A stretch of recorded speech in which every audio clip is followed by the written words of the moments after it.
Alexandria Ocasio-Cortez just got completely dismantled on live television by Senator JD Vance, who used a heartbroken daughter's letter and 3 Marine veterans to shatter her political identity. When Senator J.D. Vance looked Congresswoman Alexandria Ocasio-Cortez directly in the eyes and demanded accountability for a single photograph, the political world stopped spinning. She lived to be 96 years old, finally passing away in 2019. During the final year of her life, she resided in a nursing home located in Shaker Heights, Ohio.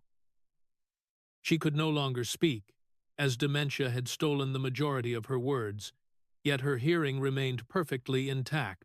On a specific day in June 2019, when the Congresswoman representing New York likened a Texas border fence to a concentration camp, my mother heard every word. The nursing home had the news playing in the background, and I happened to be visiting her that very day. I sat there and watched my mother turn her face toward the wall. A deep breath was taken. She never turned back around. Senator Vance, for 3 agonizing weeks, she refused to consume any food. She refused to drink water. She passed away on the 9th of July, 2019. The Congresswoman did not directly end my mother's life, but as her daughter, it is my firm opinion that the Congresswoman took those last 3 weeks from her. I would genuinely like to know, Senator Vance, if you ever get the opportunity to ask her on live television whether she has, over the past 6 years, paused to consider what her rhetoric did to the 4-year-old girls who were forced onto the Kindertransport, or perhaps whether the social media engagement metrics were truly worth it. A final heavy breath. Signed with respect, Ruth Goldfarb, Cleveland, Ohio, May 2026. Vance slowly folded the letter. He consciously chose not to return it to his pocket. Instead, he placed it down upon the single sheet of paper, ensuring it was lined up squarely on the desk. The Congressional hearing room fell completely silent.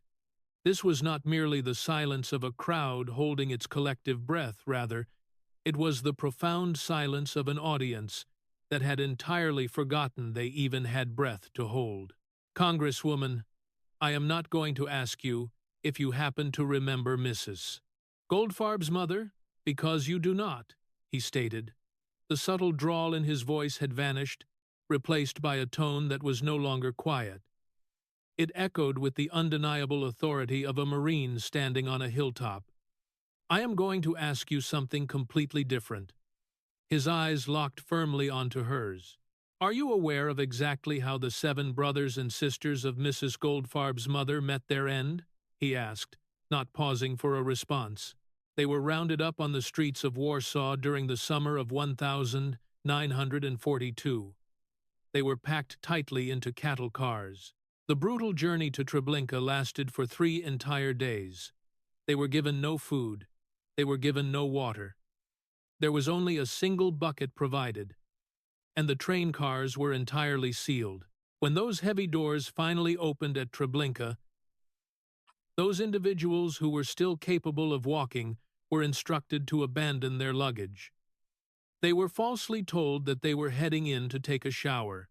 A deliberate beat. That building did not contain a shower. It contained lethal carbon monoxide. 800,000 innocent people perished within that specific building.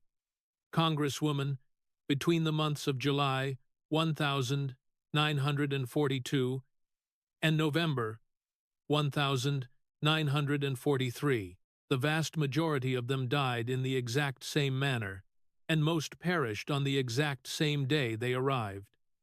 His hands remained perfectly still upon the bench. That, Congresswoman, is the true definition of a concentration camp. It is not a chain-link fence. It is not a temporary tent. It is absolutely not a border patrol facility that you stood 12 feet away from just to capture a photograph. It is an operation of industrial murder where young children were violently separated from their parents right at the entrance, and those same parents were dead within 4 hours. A heavy pause settled over the room. That horrific reality is what Mrs. Goldfarb's grandmother was forced to walk into. That is the solemn history the Auschwitz Memorial is dedicated to preserving. That is precisely what Yad Vashem documents. His gaze never broke from hers, and until you are willing to speak into this microphone, inside this very chamber, during this hearing, until you admit, I was wrong. I never should have utilized those words, and I deeply apologize to Mrs. Goldfarb's mother, who listened to me on a television inside a Shaker Heights nursing home. Every single Holocaust survivor across this nation, and every descendant of a survivor, understands exactly the type of politician you truly are. They have understood this for 7 long years. They have been patiently waiting for somebody to finally say it out loud. Another beat. Today, Congresswoman, I am saying it out loud. The silence in the hearing room was deafening. Seated in the front row, a gray-haired woman in her 60s carrying a small Navy handbag wept silently. As C-SPAN cameras would later confirm, this grieving woman was not Mrs. Goldfarb. She was a resident of Brooklyn whose great-grandmother had tragically died at Sobibor in the year 1943. Her identity was never released to the public. AOC's left hand, which had been resting casually on her water bottle, floated upward. It never made it to her face. It hovered near her chin, her fingers slightly splayed, mimicking the hesitation of a hand when the mind suddenly forgets the command it just issued. She remained entirely speechless. Please leave a comment saying, Mrs. Goldfarb, if you believe you just witnessed the most devastating sequence of words ever directed at a sitting congresswoman during a live television broadcast. I'm saying it out loud. Consider subscribing to this channel, as the forthcoming chapter introduces 3 Marine veterans to the floor, including a Gold Star widower carrying a deeply personal photograph. Vance picked up that single sheet of paper. Rather than tucking it away in his coat pocket, he placed it back on the bench, neatly folded and perfectly aligned. However, Congresswoman Mrs. Goldfarb is far from the only individual whose family tragedy you have leveraged for political gain. There are 3 additional people sitting in this very room. He clearly read a date aloud, the 27th of January 2021. A brief moment of silence. This was exactly 21 days after the attack on the United States Capitol occurred. It was 21 days after Officer Brian Sicknick was assaulted with bear spray and a fire extinguisher, ultimately losing his life the following day. Some were battered with flagpoles, some suffered fractured fingers, and others had their teeth knocked out. They bravely held the line to protect you and all the other serving members of the United States Congress. His steady drawl commanded the room. Over the past 5 years, you have delivered dozens of public speeches referencing that terrible day. You have openly stated that you believed your life was going to end. You have repeatedly claimed that the Capitol Police were the ones who saved your life. Yet, you have deployed the term insurrection in roughly 1,500 different fundraising emails. I specifically instructed a staff member to count them all. From the 7th of January, 2021, up until today, using the most cautious estimate of your financial filings, you have successfully raised upwards of $30 million utilizing the events of January 6th. He placed the paper back onto the desk. $30 million. Congresswoman, capitalizing on the blood and sweat of the Capitol Police on January 6th. Senator Vance, my political fundraising efforts and my legislative voting record are 2 entirely separate matters. AOC interjected. I have not yet asked you a question. Vance calmly replied. A heavy pause. On the 27th of January 2021, which was 21 days post-attack, the Senate cast their votes on a $1.9 billion supplemental funding package designed specifically for the Capitol Police. This money was intended to cover vital medical care for the wounded officers. It was meant to fund necessary additional staffing. It was designated for security upgrades designed to thwart any future assaults. his eyes locked back onto hers. "You voted no, Congresswoman." A rhythmic beat. Merely 21 days after those officers took bear spray to the face to protect your life, you cast a vote against funding their department. Another calculated beat. During that exact same week, you dispatched a fundraising email to your supporters. I have a copy of it right here. It explicitly begins with the quote, "I thought I was going to die that day. The Capitol Police saved my life." End quote. According to your very own FEC documentation, that specific email generated $2.3 million in just a single week. The pause that followed was so profound that the automated C-SPAN camera programmed to follow the active speaker briefly wandered away from Vance before snapping back to AOC. You successfully raised $2.3 million, leveraging the name of the Capitol Police, while simultaneously voting down a $1.9 billion funding bill meant to support them. All within the same week, Congresswoman. The atmosphere in the room visibly shifted. A reporter from The Atlantic, seated in the second row, jotted down 3 distinct words into his notepad. Those words were the same week. At that precise moment, AOC rose to her feet. She aggressively pushed her chair back by 2 inches. She planted both of her hands firmly on the desk. The instincts honed for cable television immediately kicked in.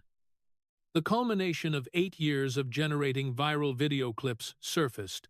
The familiar energy of her squad press conferences was palpable. She projected her voice with a soaring moral conviction. The exact type of cadence that had performed incredibly well on Instagram Live. For nearly a decade, Senator Vance, the reason I voted against that particular piece of legislation is because the Capitol Police, much like every other police department operating in this nation, requires comprehensive reform rather than increased militarization, she stated. That bill included substantial funding for offensive tactical equipment, which would have only served to further militarize the grounds of the Capitol. I cast my no vote in pure solidarity with the expansive police reform movement that sparked across the country in 2020, following the tragic murder of George Floyd.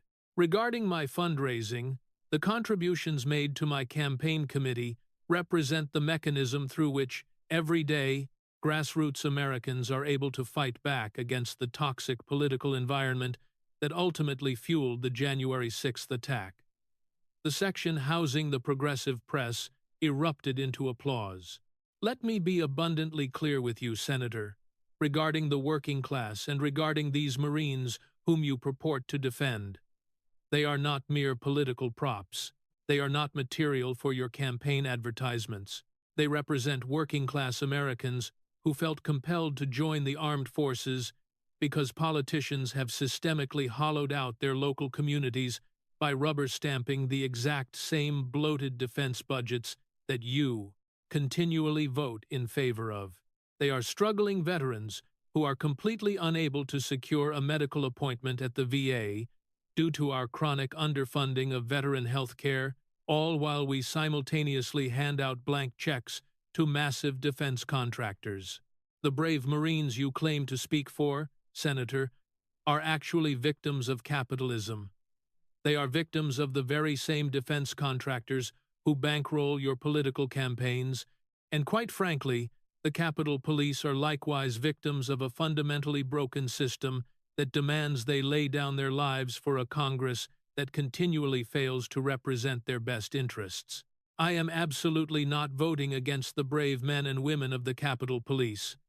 I am voting against a corrupt Congress that actively uses them.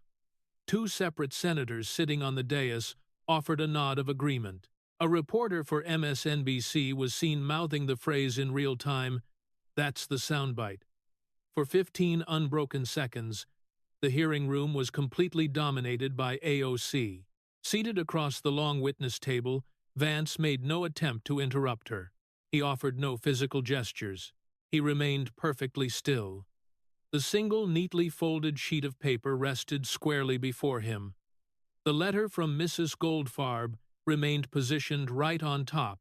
As the applause eventually died down, he finally spoke. His volume had not increased, it had not decreased. His tone was meticulously identical to before. Congresswoman, you uttered one specific phrase in that impassioned statement that I feel compelled to repeat right back to you. You explicitly labeled our Marines as victims of capitalism. Those were your precise words.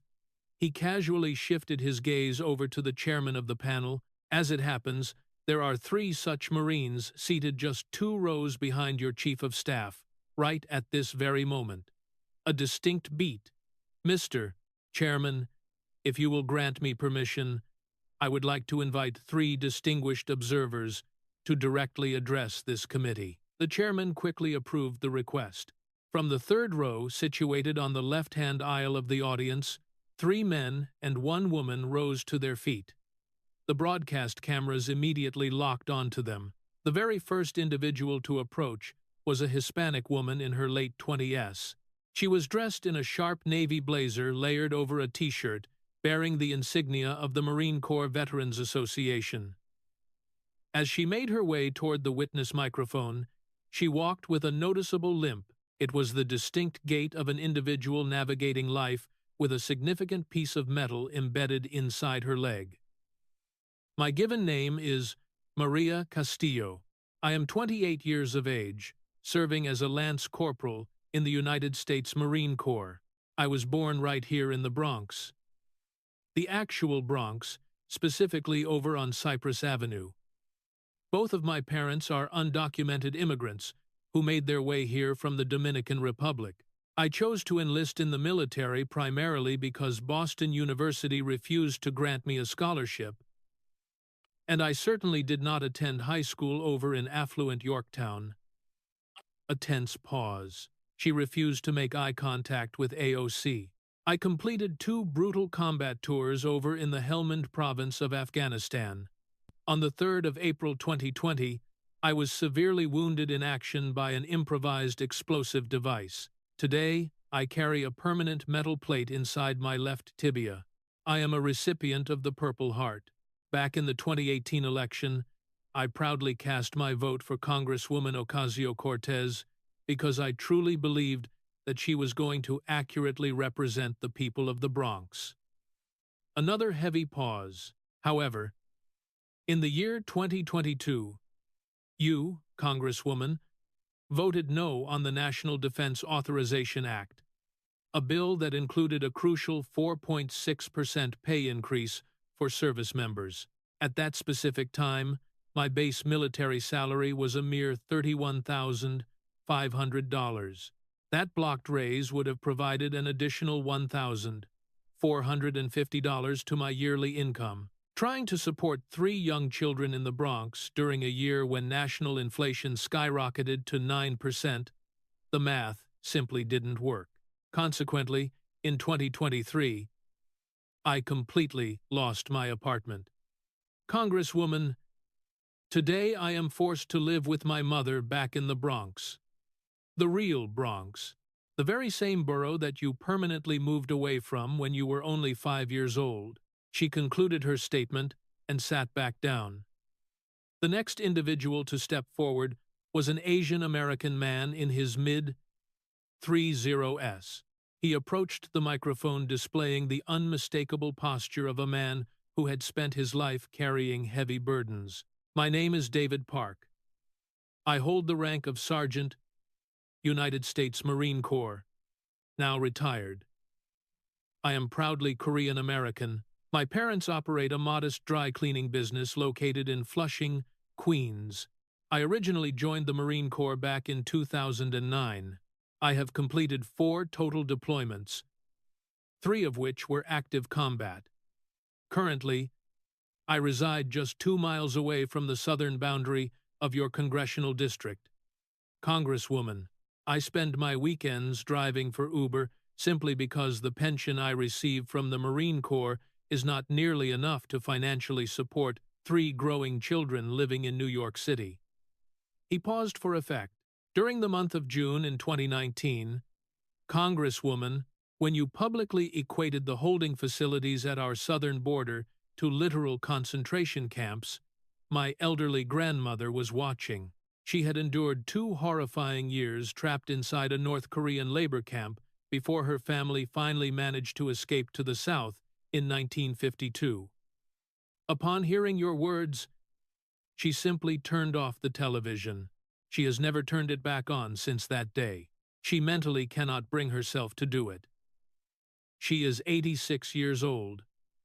Through your words, Congresswoman, you broke something deep inside of her spirit. Frankly, I am not entirely convinced that you comprehend exactly what it is you broke. He quietly returned to his seat. The final man stood up, visibly older than his peers, likely in his late 30s.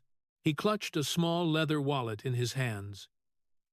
He did not approach the microphone and begin speaking right away. Instead, he carefully opened the wallet and extracted a single photograph. Without even glancing down at the image, he placed it flat onto the witness table. He oriented the picture so it directly faced the television cameras. The cameras immediately zoomed in on the image. The photo displayed a vibrant young woman dressed impeccably in Marine Corps dress blues, gently cradling an infant. My official name is Joaquin Reyes, though most folks simply call me Jack. I am of Puerto Rican descent. I was born in the city of Boston. My mother hails from San Juan, and my father was born in Ponce. His voice remained remarkably steady. The woman in this photo was my wife, Lance Corporal Esperanza Reyes. She was also profoundly proud to be Puerto Rican. She deployed and served her country in Afghanistan. For her valor, she was awarded the Bronze Star. She finally returned home to us in 2016. However, the VA system scheduled her initial evaluation for PTSD, a staggering 14 months into the future. She tragically took her own life on the 6th of August, 2019. She was only 29 years of age at the time of her passing. We were raising a beautiful 6-month-old daughter together. A suffocating silence enveloped the room. In June 2019, exactly 6 weeks prior to my wife's death, you chose to stand in front of a chain-link fence down in Texas, Congresswoman, and you actively wept for the waiting cameras. During that exact same month, you publicly compared a standard Border Patrol facility to the horrors of Auschwitz. And during that exact same year, my wife was seated in a cheap folding chair inside the waiting room of the Bronx VA, desperately holding our infant daughter, waiting for a medical appointment that was still 14 agonizing months away. Another deeply emotional pause. The National American Press Corps dedicated 3 straight weeks to covering your emotional photograph by that fence. Yet the American press dedicated absolutely 0 coverage to the tragic fate of my wife. My wife completed 2 grueling combat deployments. You have completed 0. Nevertheless, she was the one who genuinely required life-saving help, while you were the one who monopolized all the cameras. Reyes intentionally avoided looking at AOC. His focus was entirely on the photograph. Congresswoman, please know that I do not harbor hatred toward you. I sincerely need you to understand that I am simply far too exhausted to hate anyone anymore. However, I would strongly request that you take a good look at this specific photograph. He placed his finger on the corner of the picture and slowly pushed it 6 inches forward across the glossy surface of the witness table. AOC's gaze flickered toward the image. Then she looked away. Then she looked back at it. Her eyes refused to linger on it for long. That beautiful woman is Esperanza, captured just 2 short months before she died. In her arms is our daughter, who is now 7 years of age. Every single year, right on her mother's birthday, my daughter asks me why her mommy had to go all the way to Afghanistan to keep us safe, only for absolutely nobody to keep her mommy safe in return. A devastating beat. I simply do not possess an adequate answer for my little girl, and I truly believe, Congresswoman, with all due respect, that you do not possess a valid answer either. But the very next time you decide to travel down to a fence in Texas, I am begging you, please consider whether those television cameras are focusing their lenses on the correct woman. He slowly retrieved the photograph, delicately tucked it back inside his leather wallet, and folded the wallet completely shut. He then turned and walked quietly back to his assigned seat. This was the exact moment Alexandria Ocasio-Cortez attempted to formulate a response. Her mouth opened slightly. Over in the wings, her dedicated communications director nervously stood up. AOC opened her mouth a second time. A very faint sound managed to escape. It did not form a coherent word, rather. It was an awkward hybrid of a sharp breath and an unformed syllable. It simply faded away on her lips. Out in the broadcast truck parked on the street, the C-SPAN audio engineer instinctively reached over to crank up the gain knob on her microphone, only to realize that the gain was already pushed to its absolute maximum. The microphone hardware was functioning flawlessly. Her voice, however, was not. She made a third desperate attempt to speak. Absolutely nothing came out. Seated right in the front row, 61-year-old Blanca Ocasio, who had boarded a flight from Florida the previous evening simply because her daughter had asked her to be there, slowly squeezed her eyes shut. She would not open them again until the entire hearing had officially concluded. 9 incredibly long seconds ticked by. When Vance finally broke the silence, his naturally quiet voice had dropped to an even lower register than he had used all morning.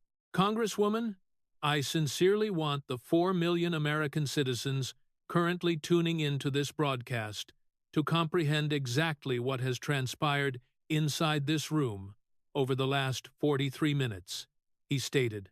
A calculated pause. You boldly labeled Lance Corporal Castillo, Sergeant Park, and Sergeant Reyes as victims of capitalism. Yet Lance Corporal Castillo is carrying shrapnel metal in her leg, resulting from an IED blast over in the Helmand province. Sergeant Park's grandmother is a survivor of a brutal North Korean labor camp who refuses to ever turn on a television again. Sergeant Reyes' beloved wife completed 2 intense combat deployments only to end her own life just 14 months after returning home, leaving behind a baby daughter she will never get the chance to watch grow up. A firm beat. These brave individuals are not victims of capitalism, Congresswoman. They represent the genuine working class, the actual working class, the very people whose names you clearly do not even know. His voice became chillingly quiet. You sat there wearing a designer dress valued at $30,000, while the black female designer who created it was forced to wait 178 days just to receive a meager payment of $300. You actively funneled an $885,000 dark money operation straight through your chief of staff, all while aggressively tweeting that money in politics represents a corrupt cancer on our society. You chose to compare a standard Texas fence to a literal concentration camp, resulting in a 4-year-old survivor of the Kindertransport turning her face away in despair. Inside a Shaker Heights nursing home, you purposefully voted against crucial funding for the Capitol Police, merely 21 days after those officers absorbed bear spray on your behalf, and you simultaneously utilized their trauma to raise $2.3 million within that exact same week. A remarkably long, tense pause. You haven't merely betrayed the working-class citizens of this country, Congresswoman, you have actively replaced them with a television broadcast of yourself running continuously for 8 straight years. And the 4 million Americans watching this very hearing, along with the 3 decorated Marines seated a mere 10 feet away from you, are absolutely entitled to see that difference today. The hearing room was locked in dead silence. At some point during the preceding 90 seconds, AOC's hand had instinctively drifted down to touch the engagement ring resting on her left finger. She was no longer nervously spinning it, she was just gripping it tightly. Vance did not reach for another document. He calmly folded the single sheet of paper in half. He meticulously set it down right on top of Mrs. Goldfarb's letter. He then folded his hands together. "Congresswoman, I have but one single question for you. It requires only a one-word answer, yes or no." Nobody in the entire hearing room dared to move. Back in June of 2019, when you chose to stand exactly 12 feet away from a fence in Texas and utilize the most horrific term in all of human history to describe a standard immigration facility, in that precise moment, were you more genuinely concerned about the welfare of the children detained behind that fence, or were you more concerned about the photograph that was being snapped of you? A suffocating pause. Yes or no. The very first second ticked by. AOC parted her lips. The second passed. The third, a tiny breath escaped her. Still no words. The fourth second, AOC shot a desperate glance over to her communications director standing in the wings. That communications director was no longer staring down at her smartphone. She was staring directly back at AOC. Her face carried the distinct expression of a professional who had been hired 4 years prior to carefully curate a politician's public image, only to realize in real time that the politician had completely lost control of that very image. The fifth second. The sixth. AOC nervously scanned the witness chairs. Sergeant Reyes kept his eyes glued to the witness table. Lance Corporal Castillo, however, was staring daggers directly at AOC. Castillo did not even blink. The seventh second. The eighth. AOC's eyes darted down to the front row. Blanca Ocasio remained seated with her eyes completely shut. The ninth second. The 10th. AOC's left hand finally let go of her engagement ring. It began to drift toward her plastic water bottle. It hovered halfway there before awkwardly retreating back to the desk. During the 11th second, she finally uttered, "The basic framing of this entire question is fundamentally yes or no, Congresswoman." "I'll wait," Vance interrupted firmly. The 12th second. AOC remained entirely silent. The 13th second. The 14th. Vance offered a single curt nod. He did not bother to stand up from his chair. He did not elevate the volume of his voice. He did not scramble to gather his papers. After all, there was only that one single sheet, and it was already neatly folded and resting securely atop the letter from Mrs. Goldfarb. "Mr. Chairman, I hereby yield the remainder of my allotted time to Lance Corporal Castillo, Sergeant Park, and Sergeant Reyes. They have been waiting for a truthful answer to this particular question for significantly longer than 14 seconds. The chairman swiftly declared a 30-minute recess for the committee. AOC quickly rose from her seat. She seemed unable to gather her documents with any real urgency. She stacked her papers together once, then she set them back down. She stacked them together a second time. Over in the wings, her communications director was desperately trying to establish eye contact with her. AOC entirely ignored her. Down in the front row, Blanca Ocasio continued to weep without making a single sound. AOC refused to look in her mother's direction.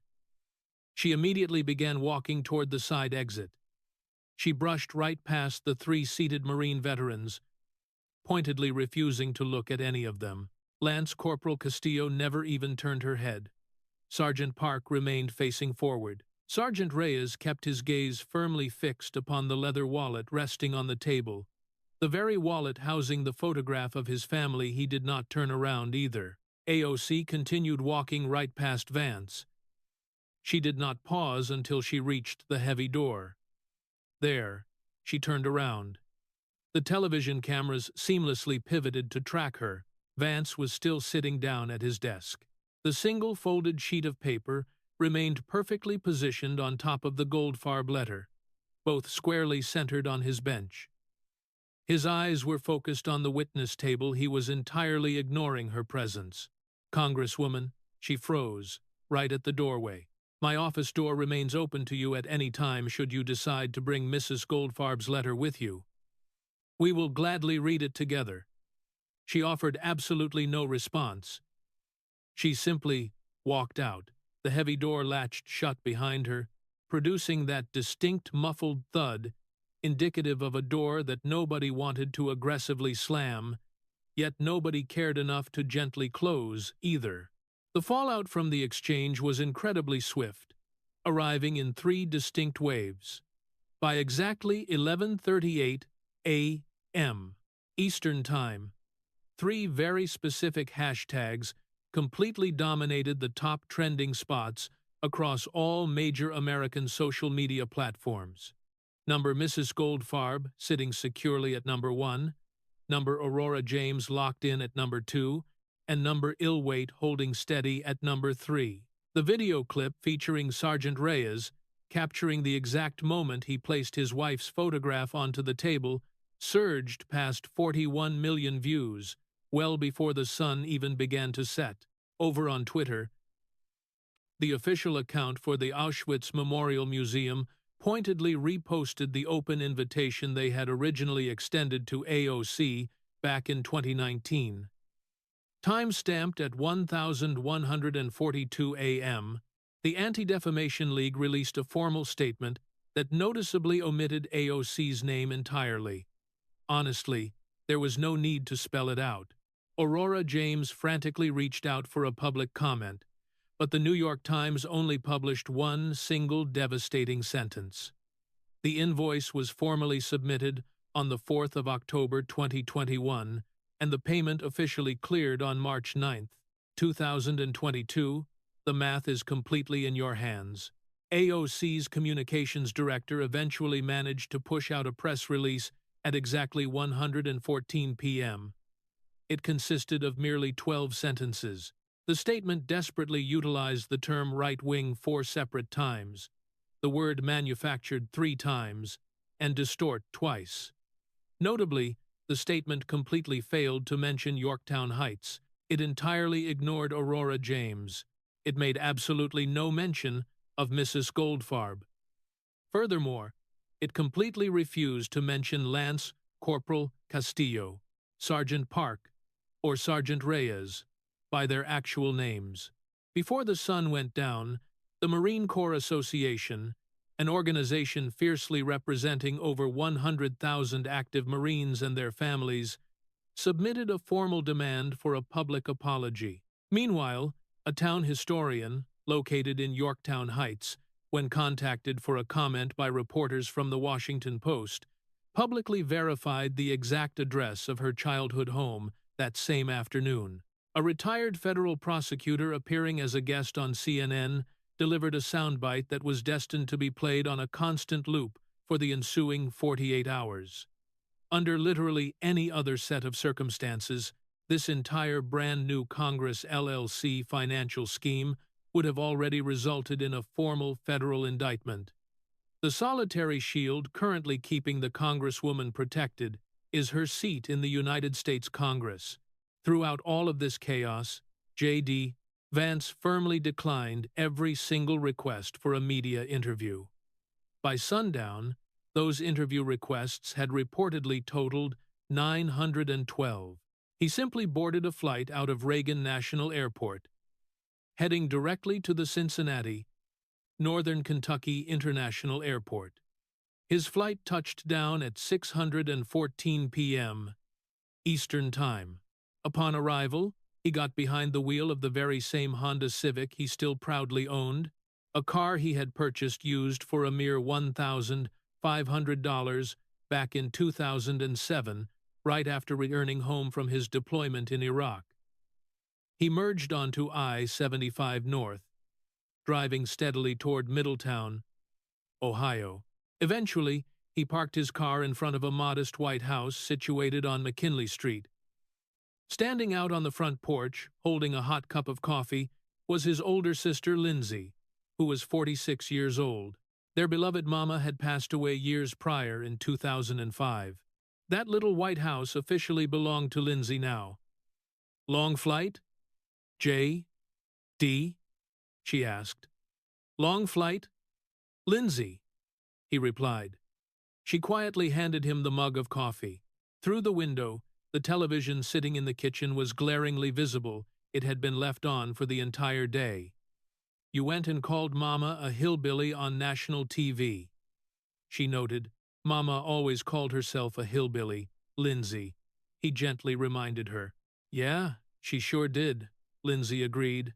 A comfortable, long pause hung between them. Lindsay slowly rocked back and forth in the porch chair. "That woman, the politician from Yorktown, did she ever actually serve?" "No, she didn't," he answered simply. "Well, I suppose that tells you something right there, don't it?" "Yes, Mom," he nodded. Lindsay took a slow sip of her coffee. Inside the house, the news broadcast suddenly cut to a replay of Sergeant Reyes carefully setting the photograph of his family down onto the witness table. Lindsay immediately shut her eyes. That poor Marine wife.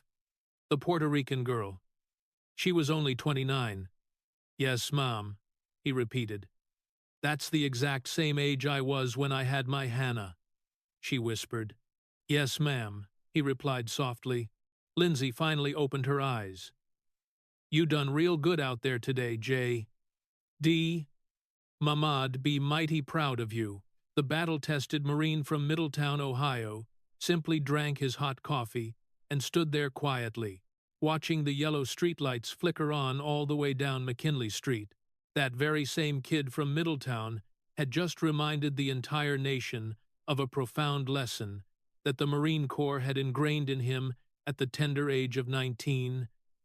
Sitting inside a dusty chow hall just outside of Fallujah, the phrase "working class" is absolutely not some catchy political slogan.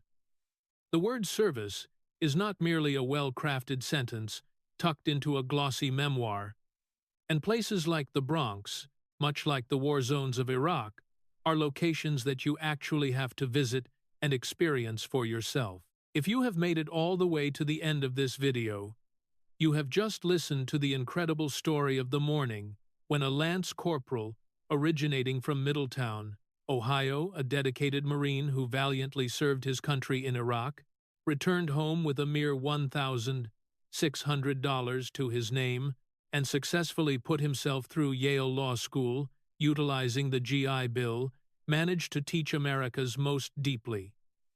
Followed progressive politician exactly what the true working class really looks like. He accomplished this using just one single sheet of paper. He accomplished this using a heartfelt letter penned by an 8-3-year-old woman residing in Cleveland, whose own mother was tragically murdered at Treblinka. He accomplished this by giving a voice to 3 brave Marine veterans, including a heartbroken Gold Star widower, and by displaying one deeply moving photograph of a beautiful young woman in dress blues holding her innocent baby. Please smash that like button if you firmly believe that a true Marine will always beat out a manufactured marketing campaign. Make sure to subscribe to this channel, because we guarantee there is far more content where this came from. Drop a comment below saying, "Ill wait," if you agree that those 2 simple words have just cemented themselves as the most devastating phrase ever spoken in the history of American political television. Take a moment to share this video with the genuinely working-class American in your own life, the actual working class, not the completely imaginary version fabricated for a slick campaign ad. May God bless our incredible Marines. May God bless Lance Corporal Castillo, Sergeant Park, Sergeant Reyes, and that precious little daughter who is still desperately asking why absolutely nobody stepped up to keep her mother safe. May God bless Mrs. Goldfarb out in Cleveland, along with her late mother, who was forced to hear those atrocious words broadcasted on a television inside a Shaker Heights nursing home, prompting her to turn her face to the wall in sorrow. And may God forever bless that kid from Middletown who still fiercely believes that the working class is not simply a brand to be exploited.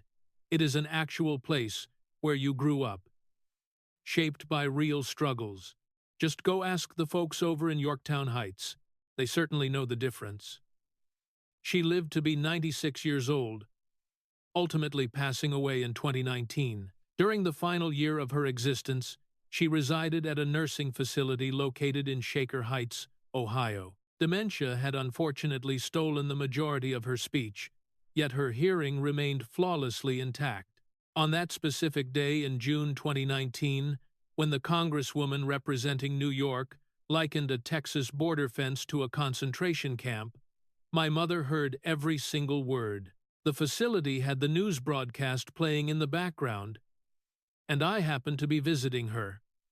I sat there and watched my mother turn her face directly toward the wall. A deep, heavy breath was taken. Senator Vance, she never turned back around. For 3 agonizing weeks, she completely refused to consume food. She refused to drink water.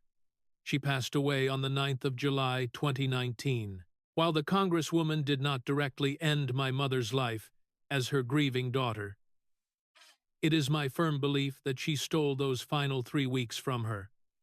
I would genuinely like to know, Senator Vance, if you ever get the opportunity to ask her on live television whether she has spent a single moment in the past 6 years considering the devastating impact of her words on the 4-year-old girls forced onto the Kindertransport, or if the social media engagement metrics were truly worth the collateral damage.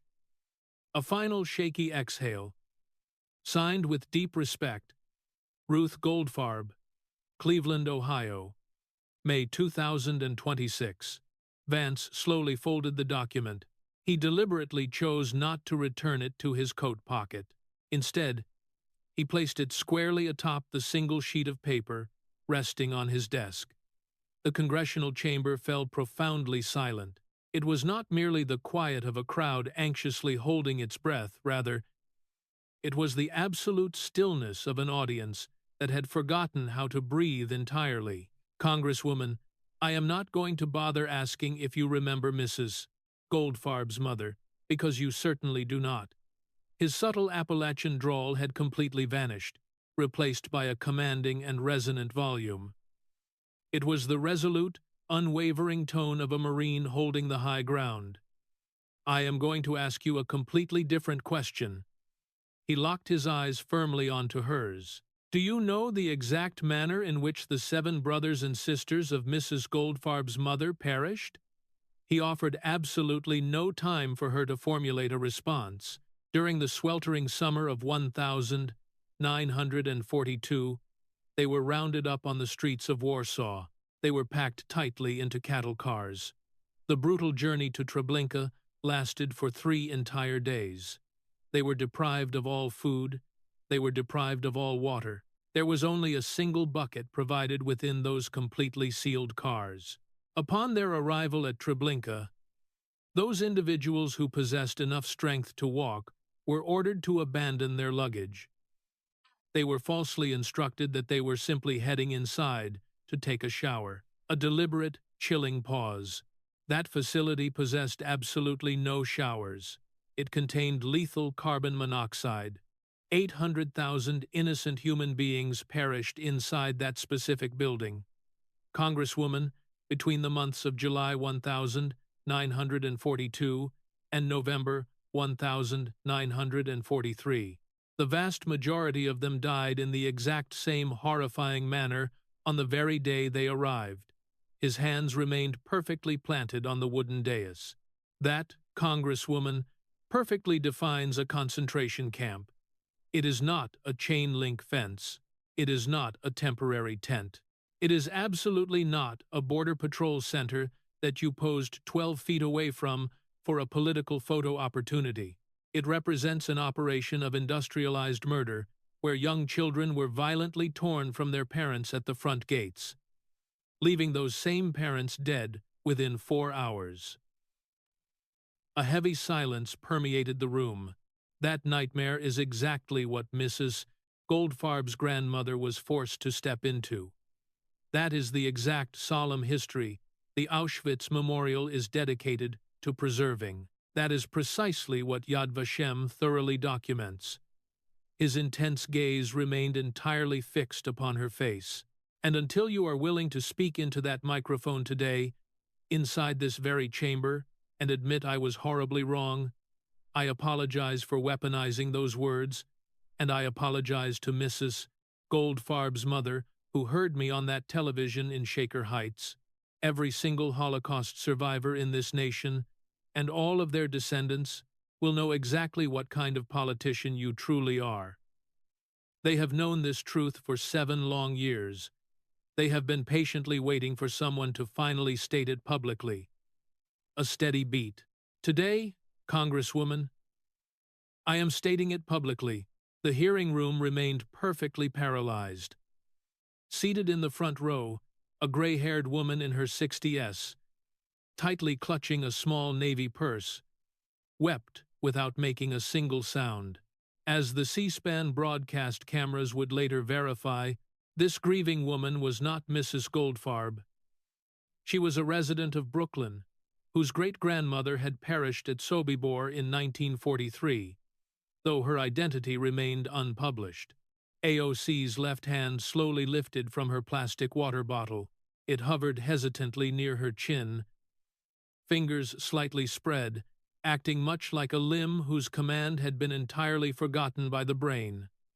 She remained completely speechless. Please comment, Mrs. Goldfarb, below. If you believe you just witnessed the most devastating 8 words ever delivered to a sitting representative on live television. I'm saying it out loud. Make sure to subscribe. Because the upcoming segment introduces 3 decorated Marine veterans to the floor, including a Gold Star widower carrying a deeply personal photograph. Vance smoothly retrieved the single piece of paper. He deliberately did not pocket the document. He returned it directly to the desk, perfectly folded and squarely aligned. Yet, Mrs. Goldfarb is far from the sole individual whose family tragedy you actively exploited, Congresswoman. There are 3 other people present in this room today. He cleanly recited a specific date, the 27th of January 2021. A calculated pause. Exactly 21 days following the violent assault on the United States Capitol. 21 days after Officer Brian Sicknick sustained fatal injuries from bear spray and a fire extinguisher, dying the very next day. 21 days after 140 Capitol police officers suffered severe beatings with flagpoles, fractured digits, and knocked out teeth. They bravely held the defensive line to protect you and your congressional colleagues. His steady delivery remained entirely unshaken. In the ensuing 5 years, you have delivered dozens of dramatic speeches regarding that dark day. You have repeatedly claimed you feared for your life. You have continually credited the Capitol Police for ensuring your survival. Yet, you have deployed the emotionally charged term insurrection in roughly 1,500 campaign fundraising emails. I specifically had a staff member count every single one since the 7th of January 2021. Conservative estimates of your financial filings indicate you have generated over $30 million utilizing the tragic events of January 6th. He placed the paper back down. $30 million. Congresswoman, built directly upon the sacrifices of the Capitol Police on January 6th. AOC immediately interjected, Senator Vance, my campaign fundraising efforts and my legislative voting record are entirely separate matters. I have not yet posed a question to you. A tense beat. On the 27th of January 2021, exactly 21 days post-attack, the Senate held a vote on a $1.9 billion supplemental funding package specifically designed for the Capitol Police. This money was meant to cover vital medical expenses for the wounded officers. It was intended to boost necessary staffing. It was designated for critical security enhancements aimed at preventing another breach. His eyes locked onto AOC's. "You cast a no vote, Congresswoman." A distinct pause. "Just 21 days after those men and women absorbed bear spray to protect your life, you denied their funding." Another heavy pause. "During that exact same week, you distributed a fundraising email, which I am holding right here, that explicitly stated, 'I thought I was going to die that day. The Capitol Police saved my life.' According to your own FEC filings, that single email successfully generated $2.3 million in just 1 week. The silence stretched long enough for the automated C-SPAN camera to pan away from Vance and snap back to AOC. You leveraged the trauma of the Capitol Police to raise $2.3 million while simultaneously voting down their $1.9 billion funding bill during the exact same week. Congresswoman." The atmosphere in the room shifted noticeably. An Atlantic journalist, seated in the second row, hastily scribbled 3 specific words into his notebook. The words were, "the same week." At that precise moment, AOC stood up, aggressively pushing her leather chair back. She planted both hands firmly on her desk, her ingrained cable news instincts immediately activating. The accumulated experience of 8 years of viral moments and combative press conferences surfaced, her voice elevated with the distinct moral authority that had performed so effectively on Instagram Live. "Senator Vance, my strict opposition to that bill stemmed from the fundamental fact that the Capitol Police, much like all police departments nationwide, desperately require systemic reform rather than enhanced militarization. That legislation included millions in funds for offensive tactical gear that would only serve to further militarize the Capitol complex. I cast my no vote in pure solidarity with the broader police reform movement sparked in 2020 by George Floyd's murder. Regarding my campaign contributions, grassroots donations represent the primary mechanism through which everyday Americans can combat the toxic political environment that fueled the January 6th violence." The progressive media section erupted into supportive applause. "Furthermore, Senator, allow me to address the working class and these Marines you purportedly defend. They are not mere campaign props. They are not your political material. They are working-class citizens who felt compelled to enlist because politicians like yourself continually approve bloated defense budgets that hollow out their local communities. They are struggling veterans systematically denied VA appointments because we chronically underfund their health care while actively enriching massive defense contractors. The brave Marines you speak of are the true victims of capitalism, exploited by the very same defense contractors bankrolling your political campaigns.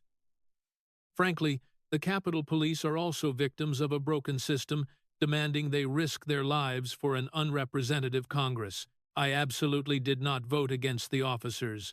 I voted against the corrupt Congress that continuously exploits them." 2 senators on the dais nodded in visible agreement. An MSNBC reporter was seen mouthing, "That's the soundbite." For 15 unbroken seconds, AOC completely commanded the room. Vance remained perfectly still across the table, offering no interruption.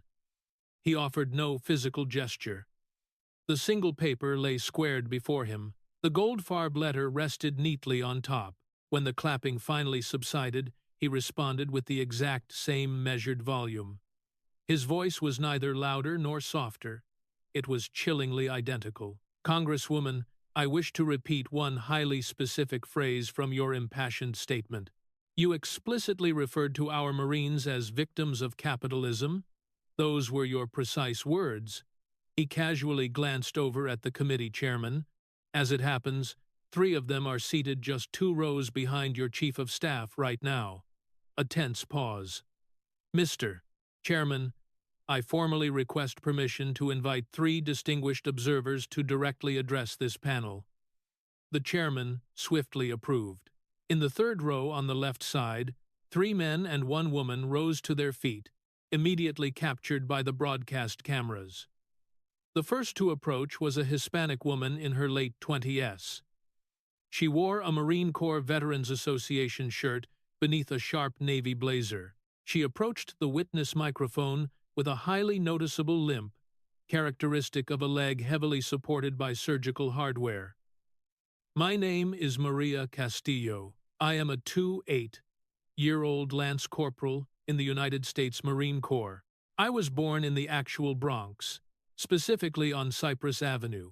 My parents are undocumented immigrants from the Dominican Republic. I joined the military primarily because I lacked a scholarship to Boston University, and I certainly didn't have the luxury of attending Yorktown High School."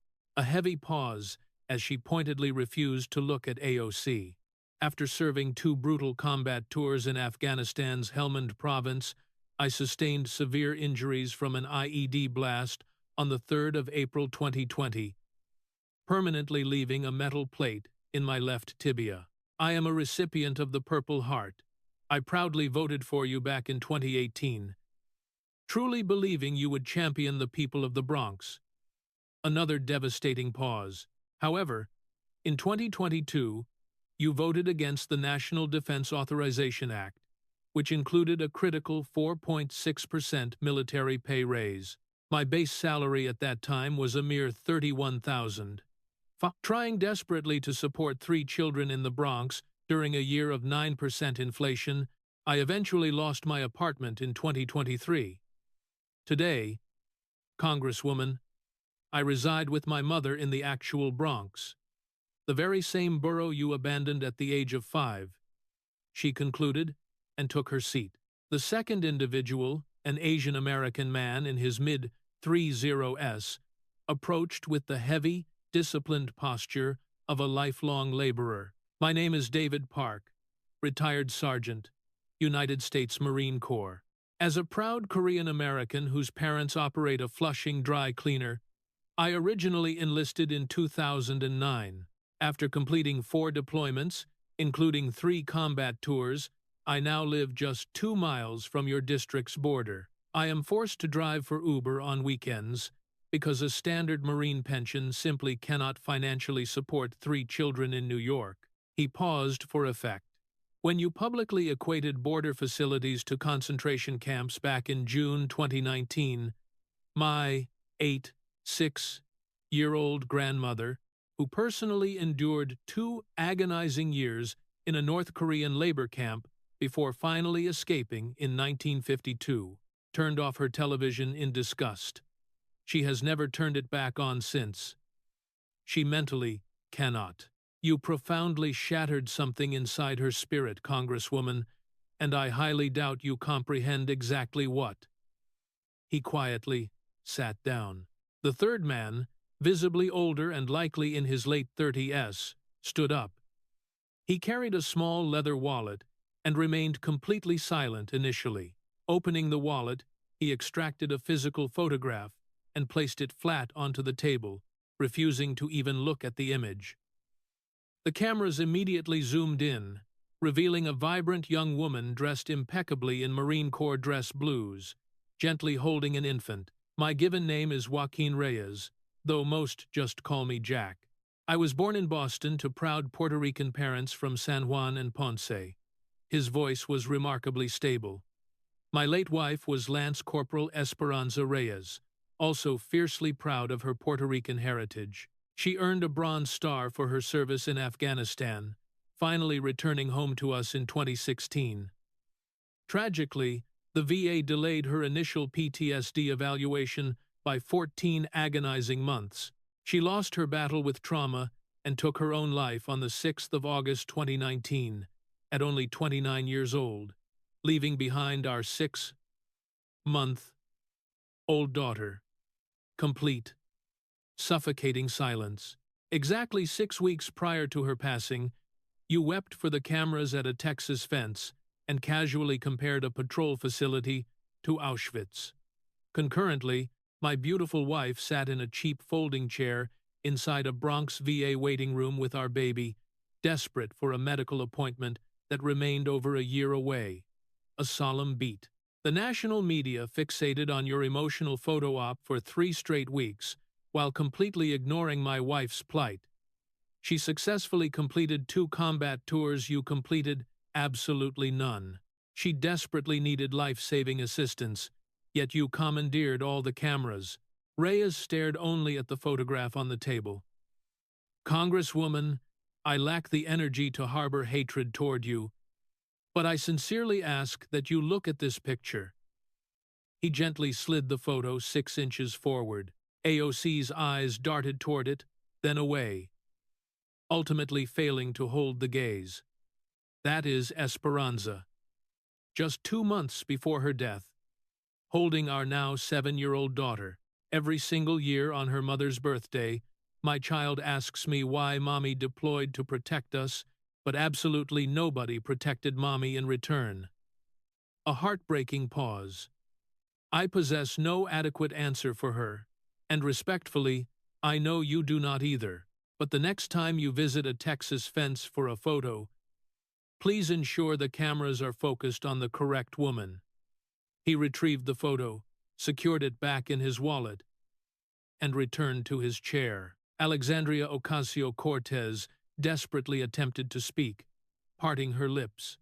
Her communications director stood up nervously as AOC tried again, managing only a faint, breathless syllable that quickly faded to nothing.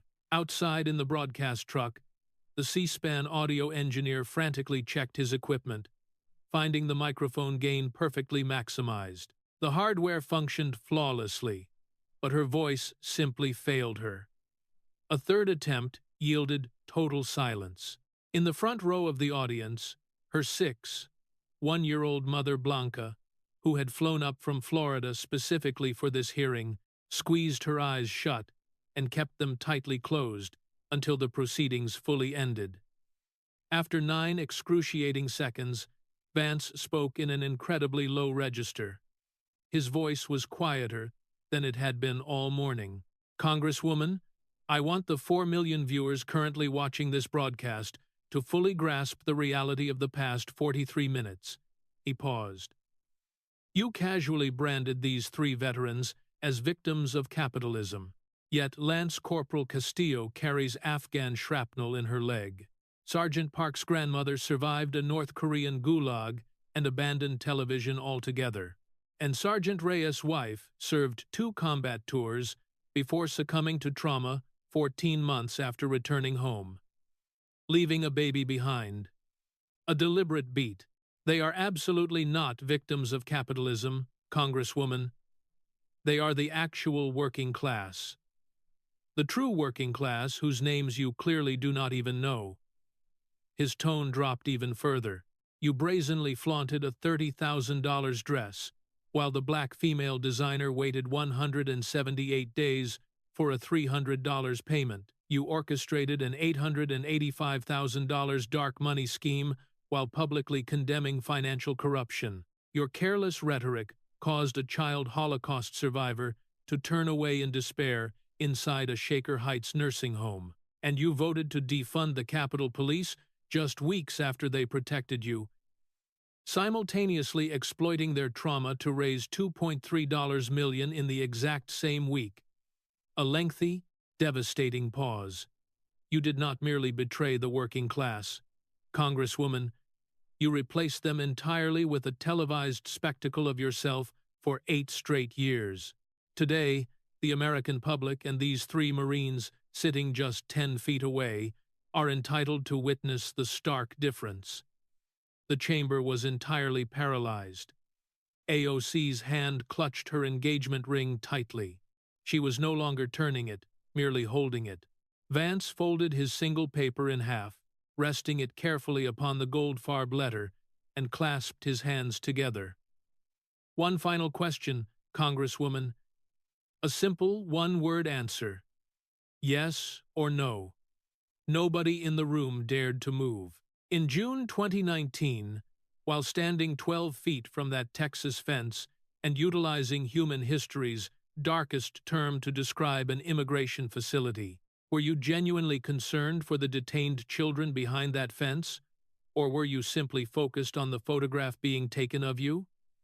A tense pause. Yes or no? The first second ticked by. AOC opened her mouth. The second passed. The third.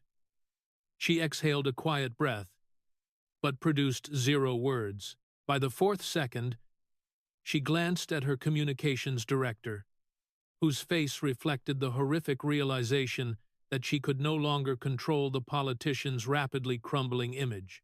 The fifth and sixth seconds passed. AOC looked toward the veterans. Reyes stared at the desk, while Castillo locked eyes with her entirely unblinking. By the seventh and eighth seconds, her gaze drifted to her mother, who remained with her eyes shut tight. Releasing her ring, AOC reached for her water bottle, stopped halfway, and retreated back to the table. At the 11th second, she finally uttered, "The framing of this question is fundamentally yes or no, Congresswoman." "Ill wait," Vance interjected firmly. Absolute silence reigned through the 14th second. Vance offered a single nod without standing or raising his voice. He gathered no papers as his desk held only the neatly stacked documents. "Mr. Chairman, I yield my remaining time to Lance Corporal Castillo, Sergeant Park, and Sergeant Reyes. They have waited much longer than 14 seconds for an honest answer." A 30-minute recess was immediately called. AOC stood up clumsily, shuffling her papers while completely ignoring her frantic communications director and her silently weeping mother.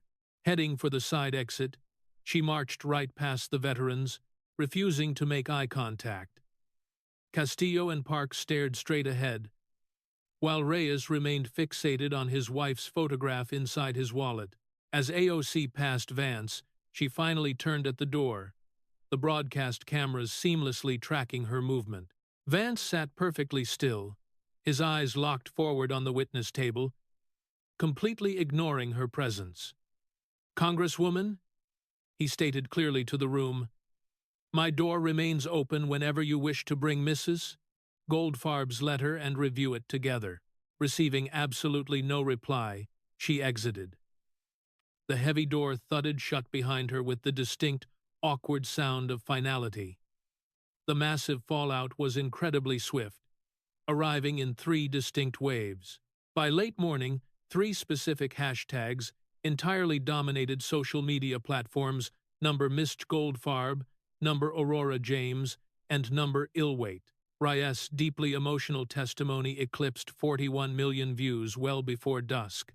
The Auschwitz Memorial Museum strategically reposted their ignored 2019 invitation to AOC, while the Anti-Defamation League issued a condemning statement that noticeably omitted AOC's name entirely. Honestly, there was no need. The New York Times dropped a devastating quote regarding Aurora. James drastically delayed payments. The invoice was sent on the 4th of October 2021. The payment cleared on March 9, 2022. The math is in your hands. AOC's PR team eventually issued a desperate 1- to 2-sentence deflection, packed with buzzwords like right-wing, manufactured, and distort, conveniently omitting any mention of the veterans, the Goldfarbs, or Yorktown Heights. The Marine Corps Association officially demanded a swift public apology before sundown. A town historian in Yorktown Heights confirmed her childhood address to the Washington Post later that afternoon. A legal expert on CNN concluded that the brand-new Congress LLC scandal would undoubtedly trigger a federal indictment, if not for her protective Senate seat. Meanwhile, JD Vance rejected over 900 media interview requests, quietly boarding a flight to Kentucky. Touching down that evening, he fired up his old 2007 Honda Civic, purchased for a mere $1,500 after his Iraq deployment, and drove north on I-75 toward his sister Lindsay's modest home in Middletown, Ohio. Handing him a hot coffee on the porch, 6-year-old Lindsay noted the national news broadcast playing inside. They briefly discussed their late mama's proud hillbilly roots before Lindsay asked if the Yorktown politician had ever actually served in the military. "No, she didn't," Vance replied. "That tells you something, don't it?" Lindsay noted, watching the screen replay Sergeant Reyes' heartbreaking testimony about his 9-year-old wife. "You done good today, J.D. Mama'd be proud," she finally said. Sipping his coffee under the flickering McKinley Street lights, the Middletown Marine reflected on a profound lesson learned in a dusty Fallujah mess hall at age 19. True working class is an undeniable reality. Service demands ultimate sacrifice, and genuine understanding requires actually going to places like the Bronx or Iraq.